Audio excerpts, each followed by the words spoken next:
Greetings, Babukeli, all the people that are following us on the Facebook page. We are here again with another testimony.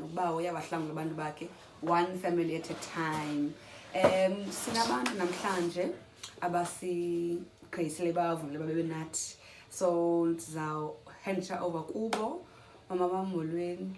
Molweni prophetess. Yasinceda ubawo kumnandi. Njani nina? Si right kakhulu Nkosi. Cela musintroduce uba ungubani waphi? Yes, over to you. Lo ngumama uNolwando Magwentsu. Wasetabase.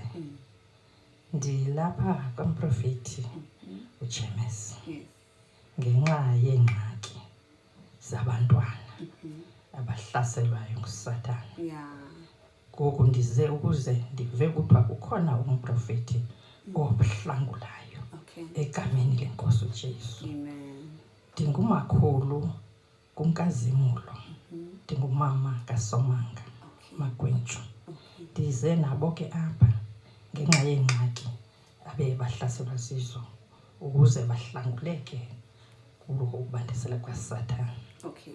Inkosi mama, ngicela uqonda ke mama ufike njani apha uyebaza uhlonishwa siyakubona ulapha ne uvile but uvephi senzo asazani mos sila kwa link thina wena usetabase so kwenzeke njani basibe kanti siyadibana ohlobo ngokuphulaphula iradio sive kukhona umprofeti othi balapha kwa link banoncedo kakhulu kubantwana abahlaselwa ezi-drugs. Okay.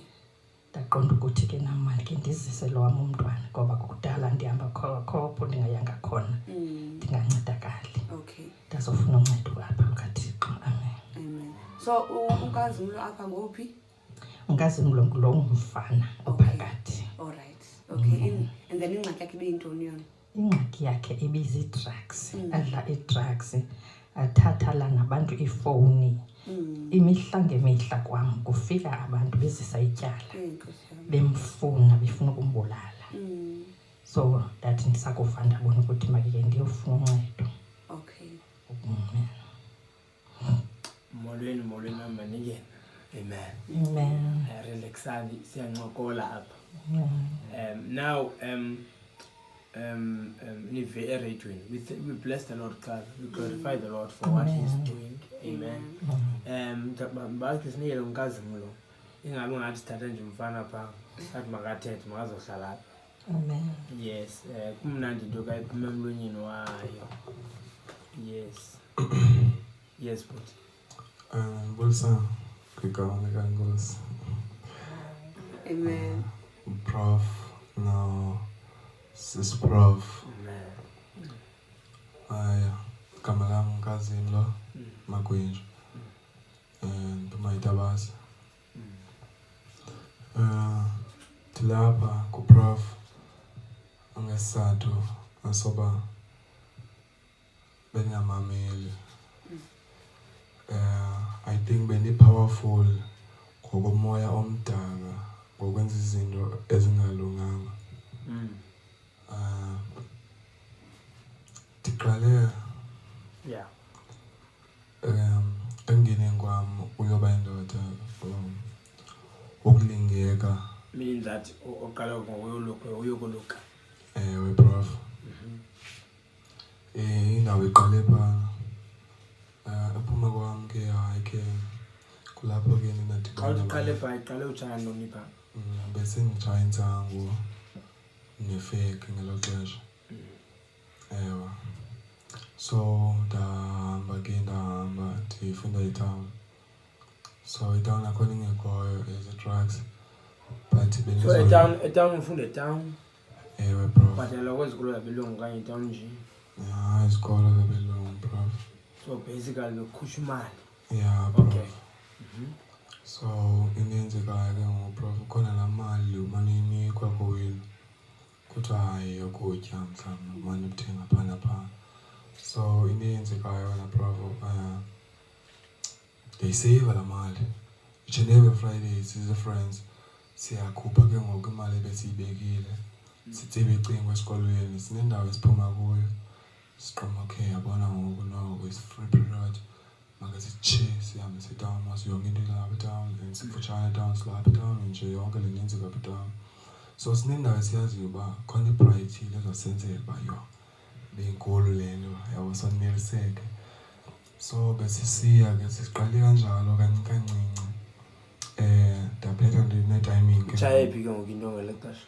bese ndicinga utshaya ke ngoku itik.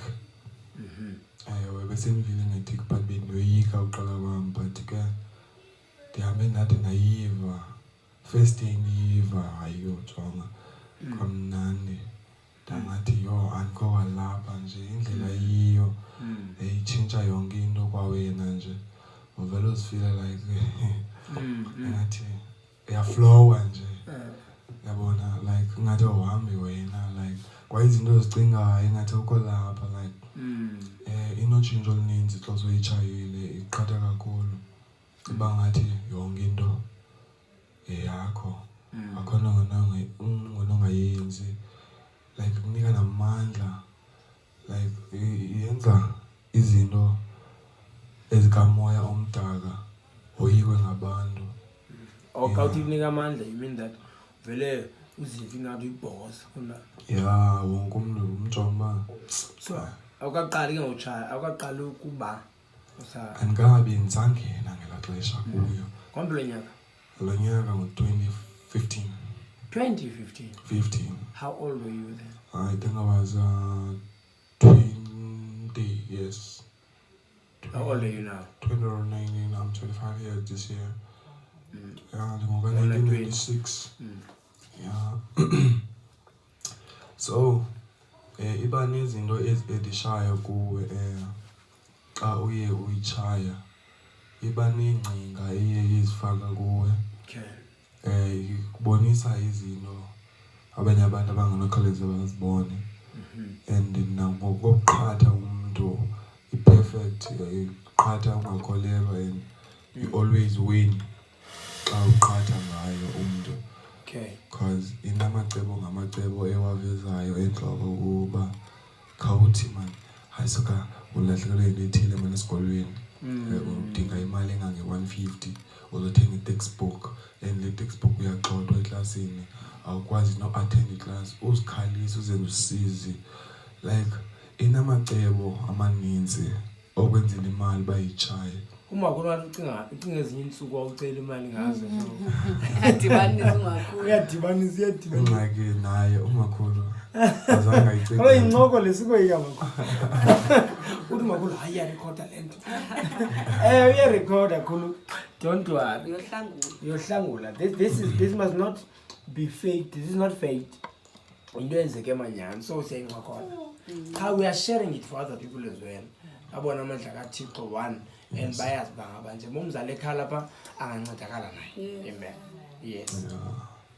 So lihambile ixesha ndiyitshaya ndingabonwa ekhaya because funeka uzifihle phaa because ukhona laa nto kuthiwa i-gaslight. Inalaa sound mandiqha.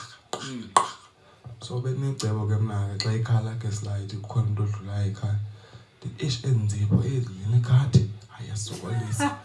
So yonke into nje benecebo layo even nalaa gaslight ndathi ndavukelwa ziingqondo zoba mandiqhaqhe so izokhupha laa sound iqharha ingavakali. Ndithathe isikhandlela ndisilayite and then ndithathe intsimbi leya yocofa yona kwenzele ndizokwazi ulayita kakuhle nditshaye le nto. After nditshayile kulapho ke ngoku ndiphumayo ke ngoku endlini. Uphuma kwam endlini ndiyoqhatha umntu ke ngoku and ndifuna imali yotshaya more. Yona ayonelisi, yona ayikonelisi nawe ungatshayi ngakanani asoze wonele.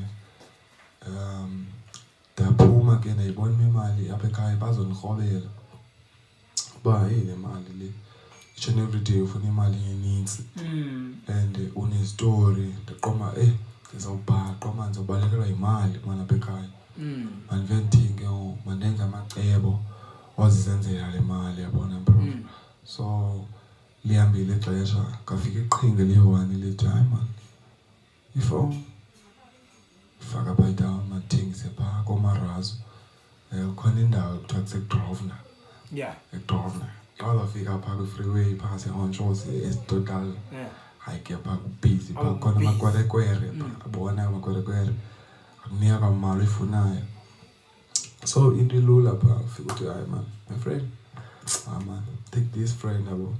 Your friend uyijonga nje i-stretch ifowuni uba ine-stretch uzawuminus 50 rand, and then uba ine-pattern or i-password uyaminasa futhi, so you're losing 100 rand kuleyo mali leyo ube umthengisela ngayo. So bendinyemezela loo nto qumayi 100 rand qa ayisuka, as long as i-250 nayo. So kule 250 khona into ekuthiwa yi-half a gram ekwi-money bag, yona ndiyakwazi like uspenda like iveki ndiyitshaya because ndikwazi noyibhantsha ndiyithengise kulaa tik bendiyitshaya. And bendiqala uba nomona ke ngokuba hayi kaloku mandizityele ngoku yabo, because hayi ndizisebenzele and ndizivusele le fowuni. So kwasesikolweni besendiqala ke ngoku i-casio, i-pen, i-calculator. Esikolweni besikutitshwa nge-casio ngoba ungasebenzi sharp. So ebhedini yam begcwele phantsi kwamatrasi i-casio ezabantwana baseklasini nakwezinye iiklasi. Uyothuka nje no. Yazethuka kamnike imike kuluva njani xa siveza into andithethela zona? Hayi ndiyothuka bro. Enyanisweni khange ndide ndizibone ke zona. Iifowuni ezi bendizibona kuba bebesiza abantu ba. Andizibonanga ikheshi. Awukafika efowunini ngelaa xesha? Awukafika efowunini sekwi-calculator? Bendisekwi-calculator, ifowuni bendisathengisa i-exam qhuba nazo. Ifowuni mhlawumbi ifowuni yam bekuthiwa yamoshakala libhetri nquma anaceba. Awukabi ke ngoku apha endlini alikafika elaa qhinga ngeloba akhawuba phaa kowenu mani. Abakayibhaqi lelo bakobe? Hayi ndiyihayithe kakhulu yona, yes, ndisa-enjoya nam le feeling ndiyivayo, ingathi khona i-vibe ethile, uyabona, ingathi ndikwindawo nje endiqomba engenangxaki, ya kumandi nje apha, don't care yonke into nje. So lihambile ixesha, I think it was 2017 kuye ke ngoku besenengxaki esikolweni, qala ke ngoyitshiki netishala nalook, because phana uba umjamele umntu umjamele awuqhwanyazi. So laa look leya ndikujonga kayi-one uvele ubone uba amawulahlise, because yeah, because uba nengxaki oyibonayo uba ish andikhona ndizoyenza le ntwana le, andikhuphe umisi okanye ndikhuphe isibham ndubule nje. But uba uzibuza ngaphakathi akho nto yenzileyo nje. And then yaqala ke ngoyingxaki esikolweni, ndabe nditshaya ke ngesikolweni, and then khona nee-friends zam siyancedisana nje ngale nto, because nazo ziyiqalile ecaleni, ziyayi-enjoya olu hlobo lwazo ziva ngalo. And then nam ke ngoku bendinguloo mntu qhuma andidingi into mna, ndingadingi into, le nto ndiyi-enjoya andikabi nayo laa nto ithi le nto irongo le. As kwayona ukuyiqala kwam ndayiqala ndabe ndisiva kuthiwa yho iyabulala laa nto, itik ndabe ndizibuza ngetik, yintoni itik. So ndayi-experienca ke once, as today ndandiyi-experienca ngayo, there was a slogan endasixelelwayo ngumjitam mathi, no uyabona le nto bro, nibe careful yabo, ungayi-inhale le nto nje utsala nje uyikhupha. Ndadayibo kanjani, adasuka nje ingathi uyaphefumla, like you breathe in and breathe out. So yalula ke loo nto kanjalo, and ndathanda indlela elula ngakhona xa uyitshaya, because ayisokolisi, ayinuki, and awunokhawuleza uyikrobele xa unganye umntu. Ungangena ndibe ndigqiba tsala ubuzibuza uba noba kutheni ndaliqaza kangaka, kuthethela kangaka, ndakwenzela fast yonke into, uba fast, uba namaqhinga, like. So into eyenzekileyo Makhulu, kwenzeka ntoni Makhulu, wathi umane uba surprise, suyitsala. Okay, Prof. Makhulu, engathi surprised nje.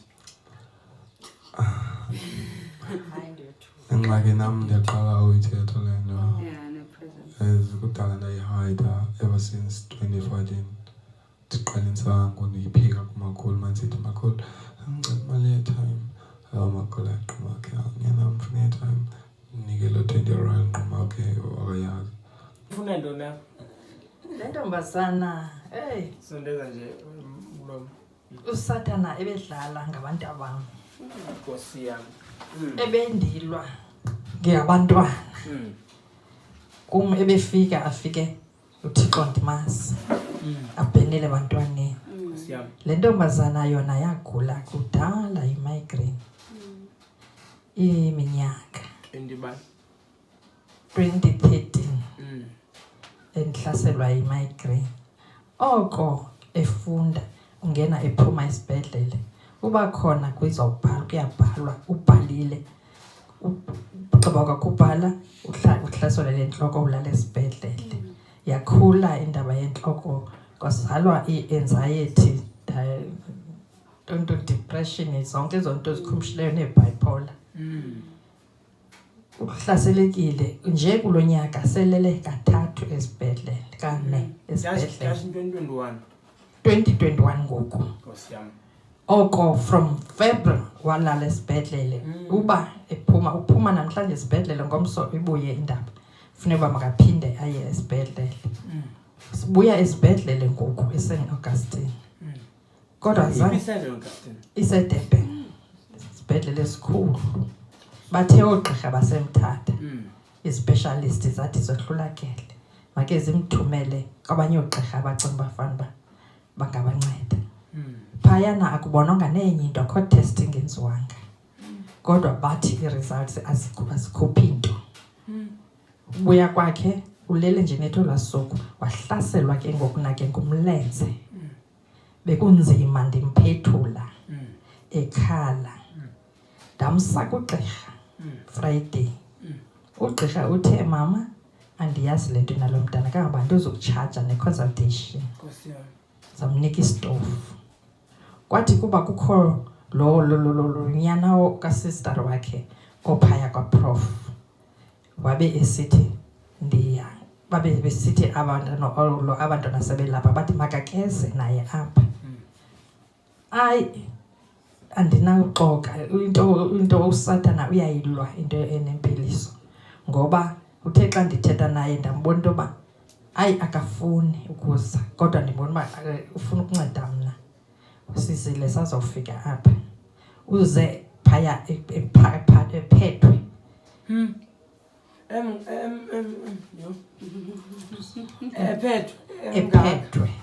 akatyebanga mkhulu emkhulu enjalo. It's not right ukuthi imali etatyebile. That's body shaming. Yes. So ezepha emkhulu uthe akungena kulandlu kuthandazelwa kuyo nje nethi babe phayana wangathi uprof uyadlala emane embuza nje edlala uyajoka lo mntu. Ndiuxelele into yoba uvele nje sathandaza sonke kodwa wavele wafumana impiliso. Uthe esithi makaphakame waphakama waziphakamela wathi makaqhumaxhume exhumaxhuma etakataka. Uthi akeva nto. Ndiyabuza kuye wethu ungalinganiseli uba ufuna uprofu asincome enyanisweni awuva nto. Uthi andiva nto mama silele kwasaphandle. Uthi andiva nto njengangoku. So uphilisiwe ngegama likaJesu. Inye ke into ebithethwa apha kuthandaza ngegama likaJesu kubiza uJesu oyimpiliso.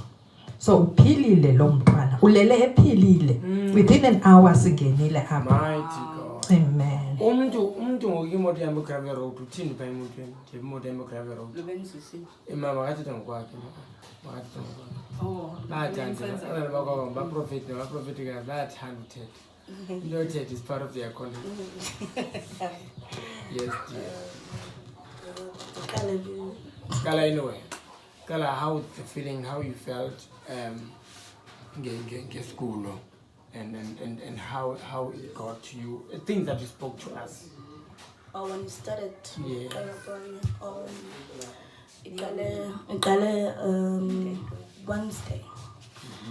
Wednesday when discharge esibhedlele ugqirha eDurban eSt Augustine. Bekudala ke ndifuna ugoduka.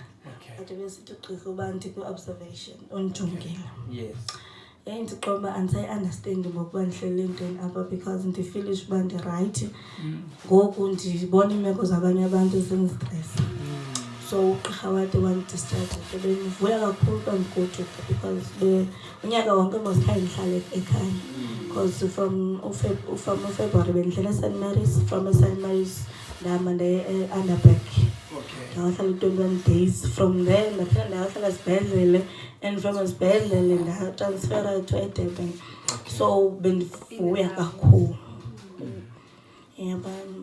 So ndithe xa ndiphuma bendikwazi uzihambela bendiqhathula bengekho nto. And then ndafika ekhaya, ndiyafika kumama ndiyabancokolela uba yho andinophinda ndibuyele esibhedlele ntontontontontontontonton ndiphilile nkontoni ndincokola kumnandi andinophinda. Ndayolala. I think phaa ngo-2:30 ndaziva uba andikwazi ukuphethuka. And then ndaqonda uba kwakho nto endixelela kumba this is it, uzobaka nje ubomi bakho bonke awuzukwazi uphinda uphakama.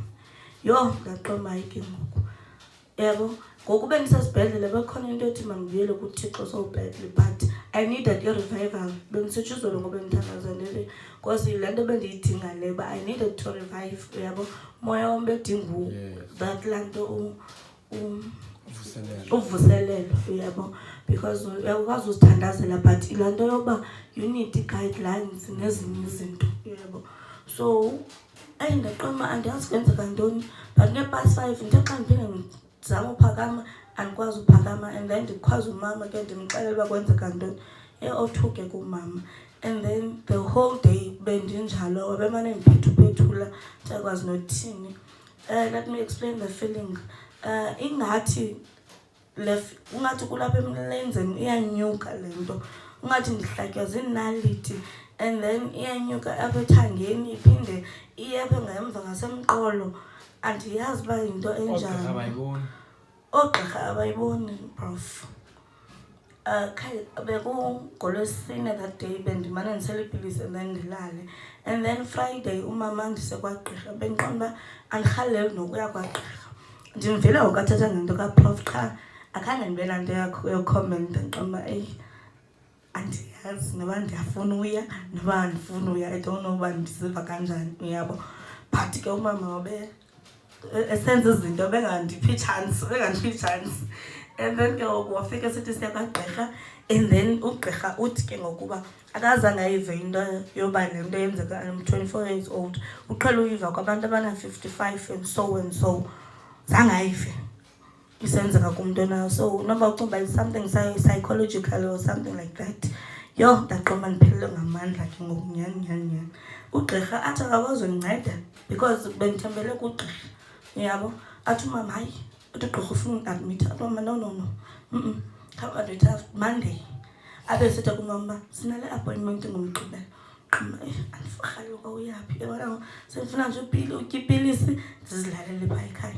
So what happened? Xa uzilalele you mean ulale phinde uvuka okanye ufa? No sir, like ndibuyile kwagqirha ngalaa mini. So I was hopeless yabo.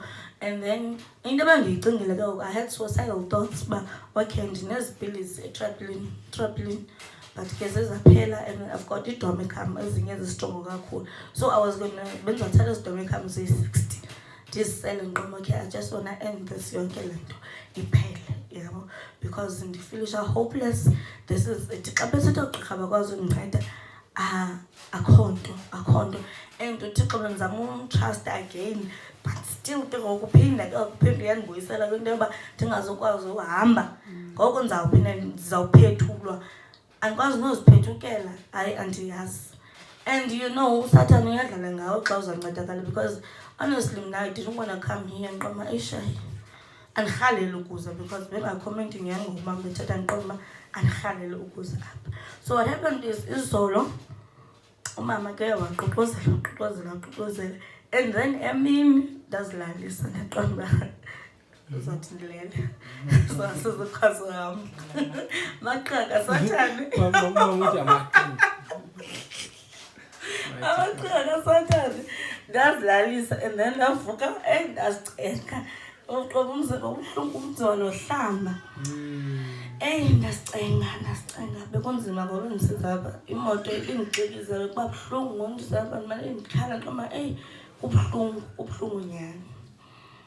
Ndathi xa ndifika apha unkazimlo waphuma and then abendixwayile like ukungena ngoba ndingena bendixwayile kunzima ngoba ndingena apha ibingathi worse le pain ingathi itham ngathi liyacracka ngathi liyacracka andiyazi engathi ibuhlungu kakhulu ngoku imoto izayo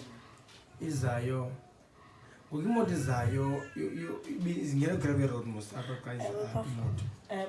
How was the feeling on the gravel road? Yo bendixekiza bekubuhlungu bendilala okokoko because bekubuhlungu ibiklentuka bendixekisa but yeyi into yeyabuhlungu ngondehlekayo ndizama uwokha ndiyapha enkonzweni yo bengathi ndiyakrazuka apha ngaphakathi elithambo liyakrazuka ingathi ndihlatywa ngenaliti yo andiyazi bendisangena egeyithini to enkonzweni and then ndafika enkonzweni ndabona wena prof ndakubona umncinci ndafela ndahleka andivele ndahleka ndendayihleka ndadelela ndayihleka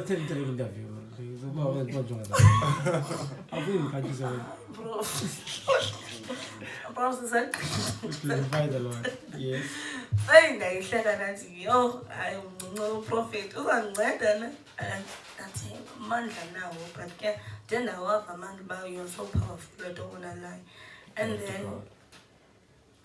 kuyathandaza wathi masithandaze and then wathi kumam prof uba makathatha amanzi my own water bendizikhelele ekhaya ndizisele bendabe ndiziselela amanzi endleleni because ndiyanxana wathi kumam prof uba amnika la manzi uba ngandiqaba apha emlenzeni wam and then one time umam prof one time sonakwelinye icala and then wathi makuthandaze wonke umntu like wonke umntu wavula umlomo wathandaza yabo and then wathi mandiphakame after umthandazo ndaphakama ndithe qha ndiqawuthi ayibo ndiyakwazi uphakama I could not believe the feeling. It was priceless. It was priceless.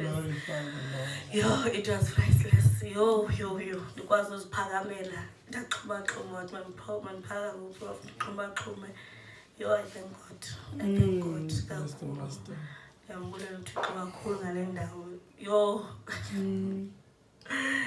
Ngoku bendikade ndimane ndisithi oko ndimane ndisithi ulenzam andikazikholelwa uba ndingakwazi uhamba bendizixelela uba ubomi bam andinokwazi ndiphinde ndihambe again phofu indlela ibili-dead ibingumbe lomlenze the left leg this one yes qhuma awuve next andiva kwanto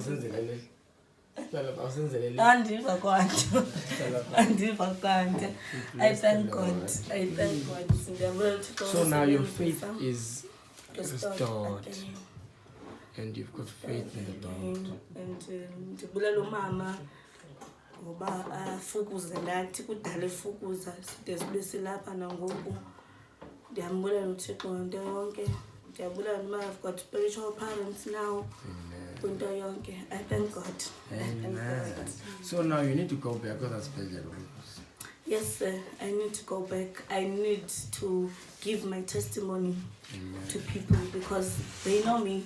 When has Magwentsu uphinde wabuya Magwentsu uphinde walapha then bazibonke nisi nabangenayo ishift zabo namhlanje ngene usister bani namhlanje ngene usister bani off namhlanje usister bani so they bebendazi so I need to go. I feel that I need to go back there and then give my testimony to people. abantu bakathixo bavuke babe restored again. Was women they need baphinde bavuseleleke, especially women. We clarify the Lord. That's Amen. women are going through a lot, right? Amen. Yes, kakhulu. Not just go there, testimony, pray for them. Pray. Pray for them. Sweet. The same spirit that resurrected you is in you. Out of the pilisila, out of the so that you are able now to heal others. Amen. Lengxaki bukuyo isisombululo sala ngxaki sihlele apha kuwe so that yoba ingxaki kule ngxaki biyingxaki kuwe xesha. It's not about me, it's about God. God uses people. Because for God to help you, you need to search for a person that God has chosen.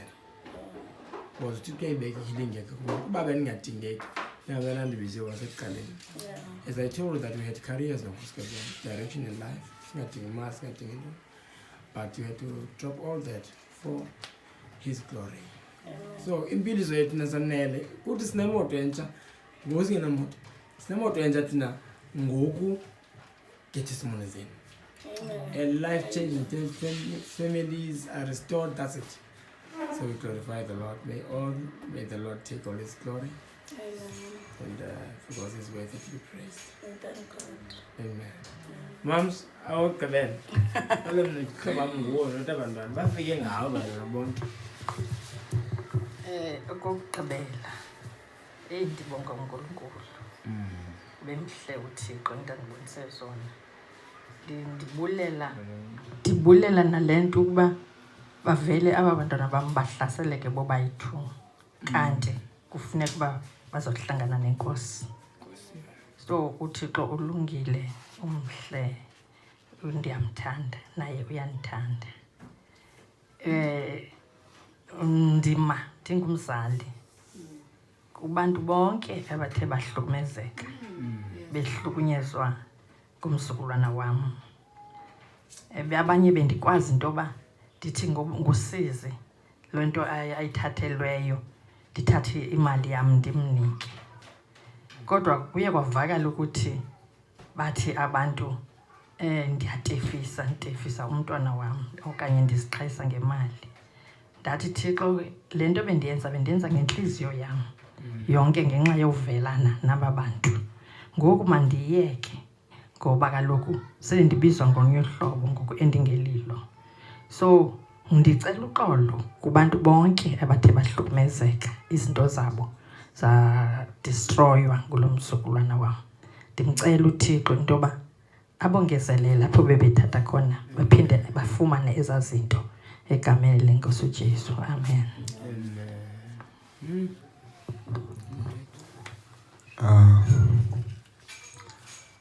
Nam ndixolo kubo bonke abantu endithe ndabahlukumeza ngokwentliziyo ndathatha into zabo eziba bendingazenzi. And bendingayiboni irongo kule nto bendiyenza, bendibona ukuzonwabisa kuyo yonke laa nto. Xolo kuwo wonke umntu endithe ndamhlukumeza ngokomoya ndithathe into yakhe ndingayazanga noba uyifumene njani ubunzima bayo. Mna ndivele ndifike nje ngoyithatha nje ndenze lula nje yonke laa nto kube ndingayazi noba imsebenzela kanjani empilweni yakhe, idlala indima engakanani. So ndicela uxolo nenkosi indixolele bonke abantu endithe ndabahlukumeza babuyelwe izinto zabo in spiritual. uThixo ababuyisele in the name of Jesus. Amen.